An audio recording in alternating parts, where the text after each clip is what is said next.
मेष राशि वाले व्यक्तियों, आपके लिए लाया हूं इस साप्ताहिक राशिफल में बहुत अच्छी वाली खुशखबरी। 4 मई से लेकर के और 10 मई का यह साप्ताहिक राशिफल आपको बताने जा रहा हूं। सबसे बड़ी खबर पता है क्या है? मैंने यहाँ क्या हेडिंग लिखी है?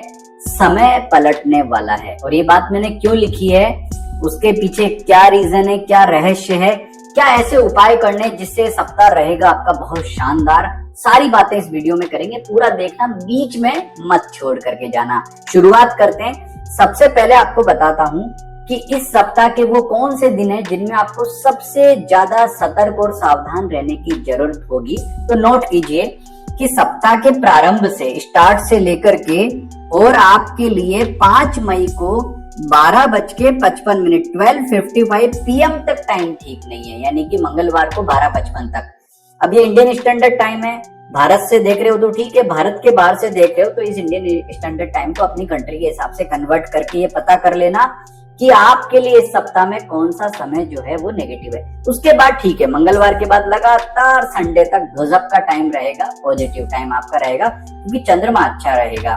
अब जानते हैं इस सप्ताह में कोई चंद्रमा के अलावा ग्रह का राशि परिवर्तन तो हो नहीं रहा है, और नक्षत्र परिवर्तन सिर्फ बुध का हो रहा है और शुक्र का हो रहा है। तो वो कैसा रहेगा वो भी देखते हैं। सबसे पहले शुरुआत करते हैं कि आपके लिए सामान्य राशिफल कैसा है। सबसे पहले हेल्थ की ही बात कर लें तो हेल्थ के मामले में आपको पता है कि अभी दिक्कत है। क्या प्रॉब्लम है कि मंगल 12वें घर से चल रहे हैं, शनि के साथ हैं, मेंटल टेंशन है, हेल्थ का इश्यू है, दिक्कत है ना। तो इसकी पॉजिटिविटी के लिए क्या करना है? ओम अंगारकाय नमः, ओम शम शनैश्चराय नमः, इन मंत्र का जप करें, जिससे आपका समय बहुत अच्छा रहेगा और आपको किसी भी तरह की कोई दिक्कत परेशानी नहीं होगी।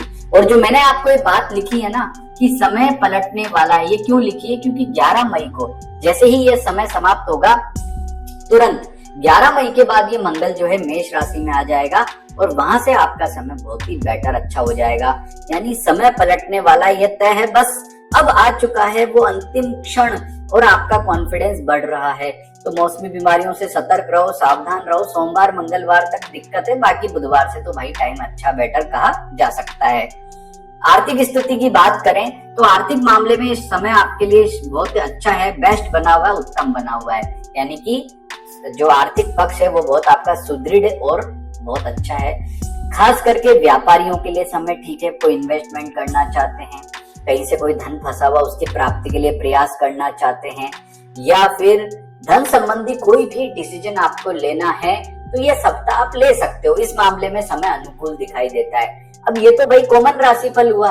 अगर हम इसको जाकर के देखें कि आपके नक्षत्र के हिसाब से क्या स्थिति रहेगी, तो आपको बता दूं कि सबसे पहले स्वास्थ्य के मामले में मंगल जो है वो रेवती नक्षत्र में है।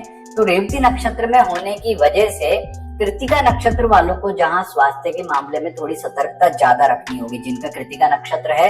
तो वहीं जो जिनका ये जो शुक्र है ये मृगशिरा नक्षत्र में आएंगे 8 तारीख को। तो 8 तारीख को जब ये मृगशिरा नक्षत्र में आएंगे तो आर्थिक मामले में जो सुदृढ़ता या जो ज्यादा अच्छे फल दिखाई देते हैं वो भरणी नक्षत्र वालों की दिखाई देते हैं। यानी आर्थिक मामला जो श्रेष्ठ रहेगा वो 8 तारीख के बाद में भरणी नक्षत्र वालों का बेटर कह सकते हैं। वैसे सबका ठीक है, लेकिन ज्यादा बेस्ट जो है वो भरणी नक्षत्र वालों का रह सकता है। अब पारिवारिक सुख की बात करें, पारिवारिक सुख के मामले में ये सप्ताह आपके लिए जो है बेहतरीन बना हुआ, अच्छा बना हुआ है। केवल सोमवार मंगलवार को ध्यान रखें, बाकी ये पूरा सप्ताह आपके लिए श्रेष्ठ उत्तम फल वाला रहेगा और अच्छे फलों की आपको प्राप्ति होगी। विद्यार्थियों की बात करें तो विद्यार्थियों का समय उत्तम फल वाला बना हुआ है, कॉन्फिडेंस बेटर है आपका, जो आप मेहनत कर रहे हैं उसका एक अच्छा फल यहाँ दिखाई देता है। समय आपके पक्ष में है। हेल्थ का जरूर आपको ध्यान रखना होगा। मेंटल टेंशन यानी कि कोई भी चीज को है ना एकदम बर्डन के रूप में न लाके स्ट्रेस के रूप में नहीं लेना है, विद्यार्थियों को ये ध्यान रखना है। और खास करके किनको ज्यादा ध्यान रखना है, तो भाई जिनका भरणी नक्षत्र है ना उनको ज्यादा ध्यान रखना। अश्विनी और कृतिका नक्षत्र वाले विद्यार्थियों का फिर भी टाइम बेटर कहा जा सकता है। वैवाहिक सुख के हिसाब से समय बहुत अच्छा कहा जा सकता है। आपके मतलब विवाह संबंधी कोई चर्चा वगैरह चल रही है उसमें अनुकूलता दिखती है। लव लाइफ, आपके हस्बैंड वाइफ का बॉन्डिंग अच्छा दिखाई देता है, यानी कि वैवाहिक जीवन के मामले में समय ठीक है, और ज्यादा बेस्ट अगर मैं कहूँ तो भरणी नक्षत्र वालों का ज्यादा बेस्ट और अच्छा कहा जा सकता है। तो नौकरी पैसा वालों के लिए समय थोड़ा उठा पटक वाला दिखता है, खास करके शनि उत्तरा भाद्रपद नक्षत्र में है ना, उसकी नेगेटिविटी दिक्कत ज्यादा है, तो आपको थोड़ा सतर्क और सावधान रहना होगा। अनुकूलता के लिए ओम शम शनिश्चराय नमः मंत्र का जप करें, क्योंकि शनि की 7.5 का इम्पैक्ट तो अपनी जगह है। इसके अलावा आपको हनुमान जी की पूजा उपासना करने से जो है ज्यादा लाभ होगा, और खास करके भरणी नक्षत्र वाले जो नौकरी पैसा वाले लोग हैं ना, वो थोड़ा ज्यादा सतर्क रहें। भाग्य की बात करें, भाग्य आपका जो है ठीक ठाक साथ दे रहा, बहुत ज्यादा स्ट्रॉन्ग पोजीशन में नहीं कहूंगा। तो इसका मतलब क्या है, अपनी मेहनत करो, खुद रिजल्ट प्राप्त करो, इस तरह का आपका समय है।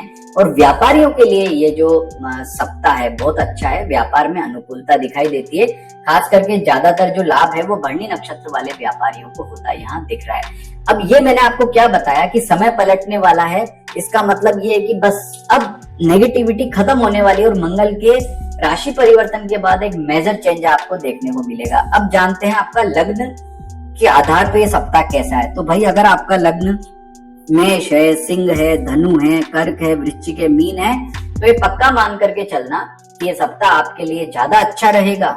अगर वृषभ, मिथुन, कन्या, तुला, मकर, कुंभ लग्न हुआ तो इतना बेटर नहीं रहेगा। अगर ये लग्न है तो ये मान करके चलो कि आपको जो है पॉजिटिविटी या अनुकूलता जो है ज्यादा मिलेगी। तो ये जितने भी मैंने आपको प्रेडिक्शंस बताए गौर से आपने सुने होंगे, इसी के हिसाब से अपने निर्णय लीजिए, और ये सप्ताह आपके लिए बहुत ही गजब का और अच्छा वाला कहा जा सकता है। नमस्कार।